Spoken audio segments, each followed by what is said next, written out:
뭐 예를 들어 어떤 남자가 있어. 여자가 맨날 나 무시하는 것 같고 연애도 잘 안 돼. 근데 그런 사람이 갑자기 레드필 컨텐츠를 딱 봤어. 너무 명쾌해 단순해지는 거야. 당연한 거였어. 왜? 여자들은 장년이니까. 레드필러는 이상적인 남성 그리고 개인의 모습은 아니야. 백날 강한 남자 멋진 남자 되면 뭐해? 사랑을 할 수가 없는데. 진짜 강한 사람은 뭐냐면 안녕하세요, 다니엘님. 안녕하세요. 잘 지내셨나요? 이제 이런 거 그만합시다. 그래서 저희가 저번 시간에 여성향 컨텐츠에 대해서 비평을 해주셨잖아요. 여성향 연애 콘텐츠를 좀 비평을 했지. 이번 시간에는 남성향 컨텐츠에 대해서 다시 다뤄준다고 하셨는데 한때 남자한테 꽤나 많은 영향을 줬던 레드필 이론 혹시 아시나요? 당연히 알죠. 그거에 대해 어떻게 생각하냐 물어볼 것 같은데 그 지식 자체는 어느 정도 알아두면 굉장히 좋을 내용이라고 생각을 해요. 왜냐면 이거는 타 채널 팟캐스트에서 나가서도 이야기를 했는데 그게 엄청 특별한 지식이 아니야. 남녀 차이를 다룬 전공서적엔 다 나오는 내용이에요. 다만 누군가는 너무 몰입을 하거나 또 어떤 이가 봤을 때는 거부감을 느낄 수 있는데 그 이유는 그 레드필 지식이라는 것도 하나의 지식산업, 비즈니스 생태계이기 때문에 현상만 분석하는 게 아니라 결국 당위로서 말하게 되니까. 이게 무슨 뜻이냐면 예를 들어 사회심리학 전공서적에 이런 내용이 나와. 남성은 낭만적 사랑에 쉽게 휩쓸리는 경향이 있다. 여성은 남성보다 낭만적인 그런 감정에 쉽게 휩쓸리지 않는다. 여성은 사회적 지위가 높고 경제력이 안정적인 남자한테 끌린다. 이건 뭐예요? 그냥 현상이에요. 근데 여기에 특정 정치적 목적이 결합이 되면 당위로 바뀌어버려요. 뭐 예를 들어서 남자가 낭만적 사랑에 휩쓸려서는 안 된다. 그러면은 베타메일이다. 낭만적 사랑 대신 현실적인 사랑을 택하는 여자들은 다 나쁜 년이다. 기회주의적이다. 연애에서는 당연히 남자가 주도권을 잡아야 된다. 그래야 남자도 여자도 행복하다. 물론 이거는 나중에 기회 되면 내가 자세히 한번 설명할 텐데 내가 아는 지식으로는 그리고 내 경험상으로도 여자가 더 좋아하는 연애를 해야 서로 사랑에 투자하는 에너지나 비용이 최소화돼요. 여자가 더 좋아하는 연애를 해야 서로가 더 편하다고 생각을 해. 더 유리해. 이거는 사실이고 과학적인 거예요. 그러니까 내가 이거를 자세히 설명한 게 내 기억으로 유익남 팟캐스트 그 유료 편에 있어. 2부에 촬영진 중 하나가 여자분이었는데 여자가 더 좋아하는 연애를 해야지 서로 에너지가 안 들고 편한 이유에 대해서 내가 한 10분간 설명을 해줬어. 감탄을 하더라고. 그러니까 와 진짜 맞는 말이라고. 내가 이제까지 들은 것 중에 제일 그럴듯하고 진짜 이해가 된다고. 내가 이거를 내 채널에서도 한번 설명할게요. 한번 날 잡고 좀 길어가지고. 그런데 비용적인 측면에서 유리하다고 그래야 되는 건 아니잖아. 학술 연구는 현상에 대해서만 이야기하지만 그게 비즈니스화되고 정치적 메시지가 결합되면 당위로 가. 그러면은 결국 어떻게 되냐? 이데올로기화 되는 거예요. 마치 페미니즘처럼. 개인이 이념에 취하면 어떤 단점이 있냐면 개인적 책임을 회피할 수 있고 내 결핍을 회피할 수 있고 자아를 의탁하게 되고 또 혐오의 훌륭한 수단으로 쓰이지. 무엇보다 성공학처럼 마치 그 레드필 지식을 알게 되면 내가 알파메일이 된 것 같은 자아 의탁 효과가 제일 크지. 이게 진짜 쾌락적이란 말이야. 내가 알기로는 그 레드필 지식이 진성 팬이 진짜 많았단 말이에요. 항상 말하지만 인간은 쾌락에 돈을 써요. 자아의탁적 쾌락이 필요한 연약한 친구들이 많이 소비를 할 수밖에 없게 되는 거고 결국 레드필적 지식이 변질된 이유가 페미니즘하고 거의 비슷해요. 봐봐요. 페미니즘도 어떤 식으로 퍼졌냐면 정작 차별받은 세대는 가만히 있고 젊은 여성들한테 더 빠르게 펴졌잖아. 어떤 여자가 있어. 삶이 너무 불안정하고 결핍투성이야. 그리고 신경증 척도도 높아. 취업도 안 되고 내 맘대로 되는 게 없어. 근데 알잖아. 인생은 사실 원래 내 맘대로 안 돼. 누구나 결핍 있고 누구나 불안해. 무엇보다 어떤 부정적인 결과가 도출되는 원인은 굉장히 다양하단 말이에요. 그러니까 분석을 할 때 다별량 분석을 해야 되는데 이런 이념들은 단별량 분석을 한다고. 이게 좀 말이 어려웠는데 지금 내 삶이 너무 힘들고 마음대로 안 되는데 어떤 그 페미니즘을 주창하는 사람들이 미디어에서 뭐라고 해. 네가 못나서가 아니라 이 사회 구조에 치명적인 문제가 있어. 그래서 이것만 해결되면 다 잘 될 거야. 아리조엘. 메시지가 너무 좋잖아 이게. 내가 못난 게 아니라 사회, 구조, 그리고 기득권, 남성들 얘네들한테 문제가 있구나. 너무 신나죠. 그 원인을 이렇게 단순화하면 납득도 쉽고 기분이 좋아요. 명쾌해. 근데 조금만 다른 관점에서 생각을 하면 여성차별만을 그렇게 극단적으로 주창할 수 없다는 걸 알게 되죠. 예를 들어 정작 전방에서 2년 동안 나라 지키고 뭐 사고 나서 발목도 날아가고 또 사회 인프라를 자기 몸 직접 갈아 넣으면서 건설 재건하는 건 어떤 성별일까요? 누구죠? 남성. 네, 이거를 여성이라고 하는 사람은 내 생각에 역사를 무시하는 거지. 그리고 또 한번 생각을 해보자. 오늘 우리가 편하게 탈 수 있었던 지하철, 차가 다니는 도로 누가 만들었을까요? 남자들이 아무래도 대부분 남자겠죠. 그런 사회 인프라를 직접 몸으로 건설하는 사람은. 여기서 내가 하고 싶은 말은 우리에게 진짜 편의적인 삶과 평화를 제공하는 건 방탄소년단이 아니라 직접 방탄복 입고 일해야 되는 사람들이에요. 블루칼라들이라고. 사실 저도 근원적인 부끄러움이 있는 게 뭐냐면 내 삶이 내가 앞으로 얼마나 성공을 하든 나는 그런 분들에 비해 난 보잘것없는 삶이라고 생각을 해. 내가 아무리 어떤 대중들한테 영향을 끼치고 사람들한테 내 자랑을 할 수 있다고 한들 그 사람들이 훨씬 사회를 유익하게 이끌어가는 사람들이 아닐까. 저기 전방에 있는 군인들과 블루칼라들. 뭐 어쨌든 이런 관점에서 보면 차별당하지 않는 성과 세대가 어디 있을까요?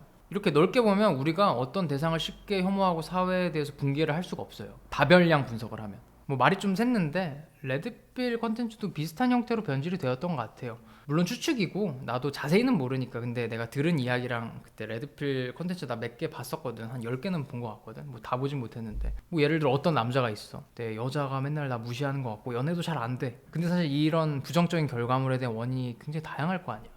거기서 뭐 말하는 룩 스테이터스 뭐 그 남자의 뭐 4대 요소인가? 뭐 그게 부족해서 그리고 여자의 본능 몇 개로 퉁칠 수 있는 게 아니란 말이야. 뭐 잘생겨도 연애 못하는 애들 많고 사귀어봐야 과정상에서 유지 못하는 것도 많고 그거는 원인이 정말 다양해요. 뭐 하나의 원인 단별량 분석을 할 수 있는 게 아니야. 물론 어떤 컨텐츠를 다루거나 주장을 하려면 일반화가 필요하지만 다른 측면도 있음을 알고는 있어야 된다는 거죠. 근데 그런 사람이 갑자기 레드필 컨텐츠를 딱 봤어. 너무 명쾌해 단순해지는 거야. 당연한 거였어. 왜? 여자들은 쌍년이니까. 여자들은 원체 계산적이고 기회주의적이니까. 그게 너무 쉽잖아. 결국 결론이 어떻게 돼?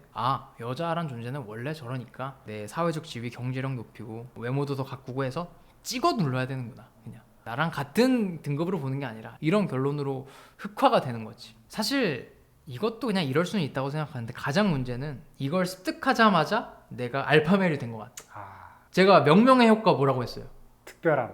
이름을 붙이는 순간 그 개념이 굉장히 특별해진단 말이야. 레드필 멋있잖아. 얼마나 멋있어. 엄청난 걸 먹은 것 같잖아. 지금 뭐 실제로 먹은 건 하나도 없는데 배가 벌써 불러. 페미니즘도 페미니스트가 됨으로써 개인적으로 볼품없는 사람도 굉장히 깨어있는 능력자가 된 것 같은 기분을 만들어주거든. 그래서 그게 중독적인 거야, 이념이. 레드필도 좀 비슷해지지 않았나 싶어요. 레드필 지식을 따른다는 것만으로도 나는 완전 깨어있는 슈퍼 섹시 학가이가 돼가지고 그냥 통달한 사람이야. 여자에 대해서. 그들의 관점에서는 되게 웃긴 게 내가 뭘 옛날에 봤었냐면 그런 걸 물어보는 게 웃기더라고. 이거 그 유익남 팟캐스트에서 했어. 뭐 빌 게이츠가 알파메일이에요? 뭐 누구는 알파메일이에요? 그러니까 누가 봐도 사회에서 완전히 성공한 사람 있잖아. 당연히 알파메일이지 그 사람들이. 근데 알파가 아니래. 베타래. 왜? 레드필 지식을 모르니까. 그 사람들이 레드필 지식을 모르는 게 아니라 알 필요가 없었던 게 아닐까요? 그러면 이렇게 레드필의 나쁜 점이 많은데 다니엘님 근데 레드필도 괜찮은 지식이고 접근법이라고 말씀하신 이유가 있으신가요? 뭐 당연하죠. 당위가 아니라 현상으로만 보면은 굉장히 많은 도움을 받을 수 있는 지식이니까. 전공서에 있는 심리학 연구라니까요. 사실은 남자로서 성장하려면 알아야 돼요. 이름이 왜 레드필이에요? 빨간 매트리스에서 나온 빨간. 그치. 매트릭스에서 그게 세계관이 뭐냐면 내 망상과 환상에서 벗어나게 해줄 수 있는 지식이라는 거야. 왜냐면은 실제로 학술적으로 여자보다 남자가 낭만적 환상이 더 잘 빠지고 첫눈에 잘 반하거든. 그러니까 그 레드필 컨텐츠로 따지면 남자들은 본능 자체가 원래 블루필이야. 그러니까 남자들이 여자보다 순진하다고요. 이성관계에 있어서는. 그러니까 웃긴 게 여자들은 사랑에 있어서는 레드필을 원래 먹고 있어. 본능적으로. 그래서 게임이 안 되는 거야. 그러니까 여자랑 비슷한 수준의 남자가 이렇게 있잖아? 그럼 남자가 무조건 불리해. 이성관계에선. 본능상 그래요. 왜 그러냐? 여자보다 남자가 더 감정적이니까. 호구짓을 하기가 쉬워요, 남자가. 이건 그냥 사실이야. 그래서 우리도 레드필 그 빨간 약을 먹자. 여자들은 타고나길 레드필러인데 우린 아니니까 후천적으로 기르자. 환상에서 빠져나와서 진짜 사실을 보자. 남자의 본능, 뭐 여자의 본능, 사실을 직면하자. 이게 매트릭스랑 비슷하잖아요, 세계관이. 딱 그거예요. 이거는 내 개인적인 해석인데 이게 레드필 그 지식을 막 따랐던 사람들을 보면 되게 남자다움을 배운다고 생각을 하잖아. 근데 이게 사실 남자다움을 배우는 게 아니라 여성성을 배우는 거예요. 그러니까 중용을 찾아가는 거지. 이게 가르치는 게 남자들도 여자들처럼 계산적으로 굴고 외모만 보는 게 아니라 상대를 까다롭게 판단하고 밀당하면서 주도권도 잡고 이런 거를 많이 가르치잖아. 결국에는 이게 왜 배워야 되냐면 남자들은 본능상 그게 어렵거든. 누구한테 빠지면. 그리고 여자들은 남자한테 그렇게 쉽게 빠지지도 않아. 남자들은 좀 여자 이쁘고 하면 금방 푹 빠지는데 여자들은 푹 빠지는데도 되게 까다롭다고. 이성한테 있어서 감정적으로 구는 게 남자다운 거야. 그러니까 심리학적으로는 이성 앞에서 쉽게 이성적인 스탠스를 취할 수 있는 게 여성스러운 거라는 거지. 그러니까 내가 봤을 때 이성 관계에 있어서는 여자가 우성이야. 남자들이 열성이고. 남자가 힘도 세고 도전적이고 사회생활에서는 유리하지만 분명 관계에서는 여자들이 선천적으로 능력자니까. 그래서 그런 관계적인 스킬을 가르쳐주는 게 레드필이 아닐까 싶고, 실제로 관계적 지능은 여자들이 뛰어나요. 평균적으로. 이게 똑똑한 신의 설계라고 생각을 하는 게, 사회적 능력의 측면에서 남자들이 유리하니까, 그러니까 아웃라이어들이 많으니까 여자는 그런 잘난 남자를 감정적으로 이렇게 다 이끌어 나갈 수 있는 그런 관계적 능력이 있어야, 그래야 생존을 하죠. 그래서 여자들이 좀 관계에 있어서 밀당도 천성적으로 잘하고 좀 이성적인 스탠스 취할 줄 알고, 난 그런 거라고 생각을 하거든요. 그 PD님도 연애할 때 확실히 여자가 더 이성적이다라는 생각 한 번은 해보지 않았어? 한 번이 아니고 한 번. 근데 그게 그냥 사실이에요. 사회 심리학 서적, 진화 심리학 서적에 그냥 있는 이야기라니까. 그러니까 남자들은 원래 천성이 블루필이야. 그죠. 남자들은 그게 남자다운 거야.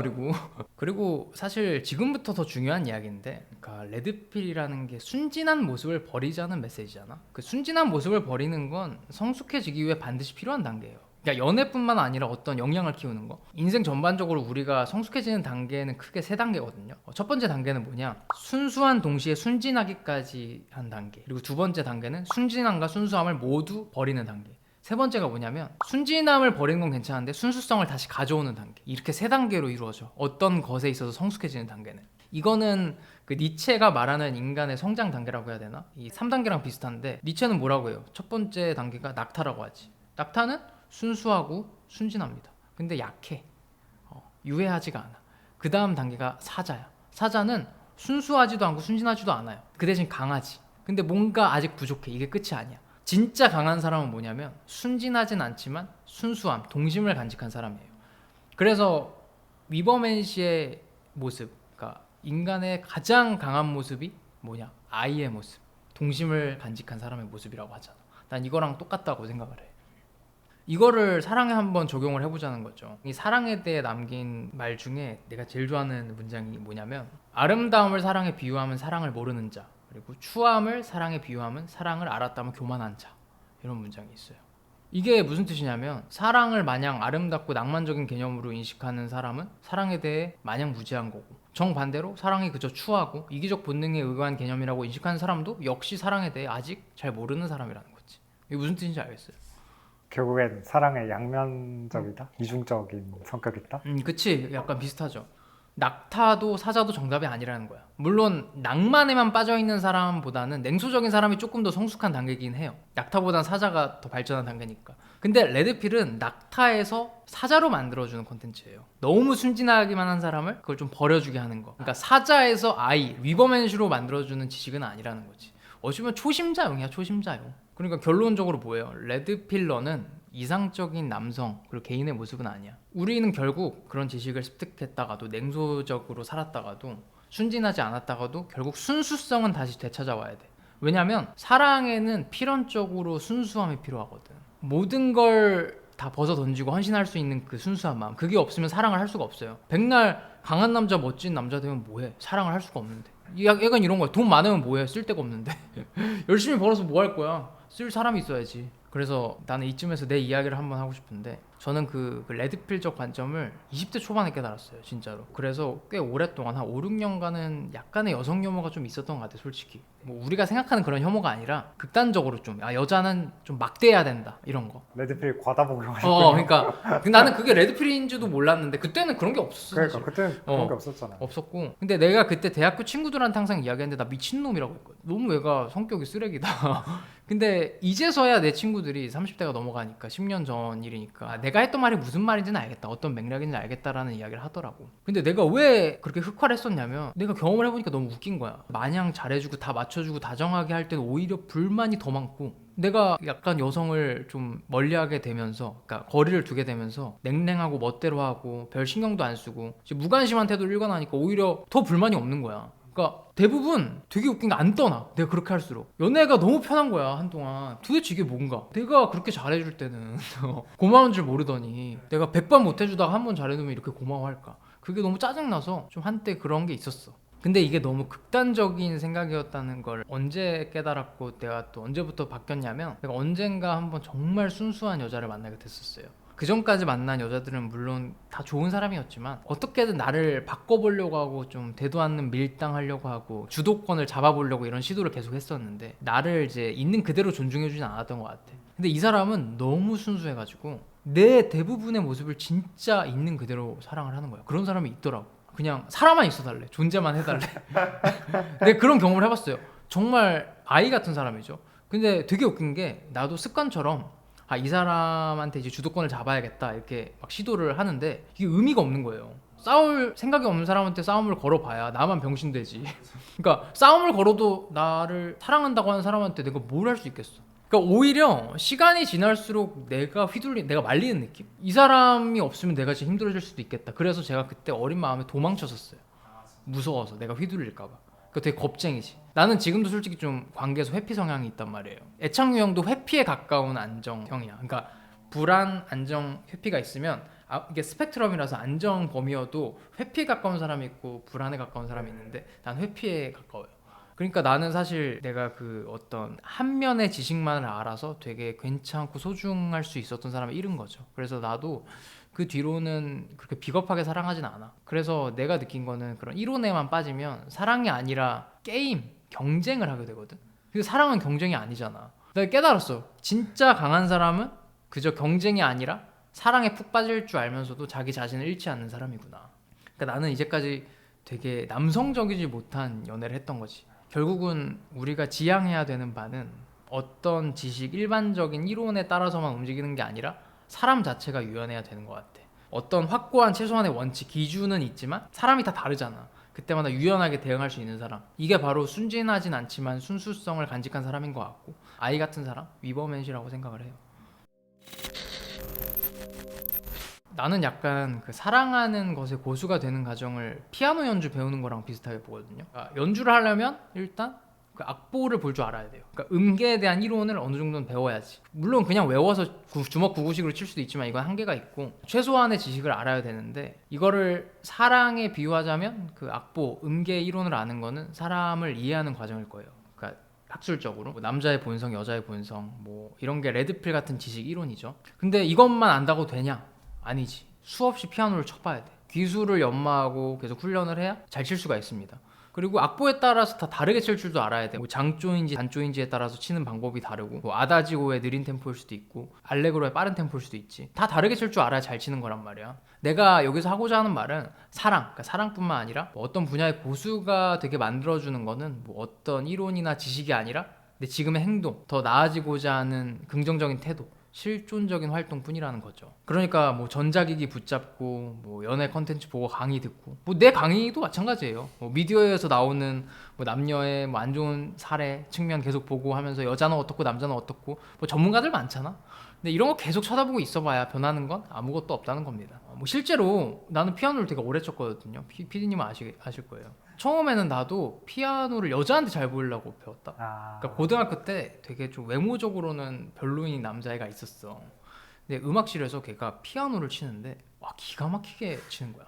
근데 너무 잘생겨 보이는 거야. 그래서 와 저거다 싶어가지고 그때는 동기는 여자 꼬시려고 했겠지만 지금은 그렇지가 않거든. 나는 그냥 피아노 연주하는 시간 자체가 좋아요 지금은. 근데 사랑도 비슷한 것 같아. 옛날에는 여자를 그냥 정복의 대상으로 바라보고 내가 어떤 입력값을 주면 예상되는 출력값이 있잖아. 그게 나오면 너무 재밌고 그저 그냥 그 게임에서 이겼다 이런 쾌감 때문에 즐거웠는데 지금은 그냥 이렇게 모자란 나랑도 함께 시간을 해주는 저런 사랑스러운 여자, 그런 사람이 있다는 거, 그리고 진짜 사소한 일상을 함께 할 수 있는 사람이 있다는 거가 너무 좋아요. 이제는 뭐 여자를 내가 이겨먹고 싶지도 않고 정복하고 싶지도 않아. 물론 만만한 사람처럼 보이겠다는 뜻이 아니라 예를 들어 의술 같은 거예요. 의술로 사람을 살릴 수도 있지만 죽일 수도 있어요.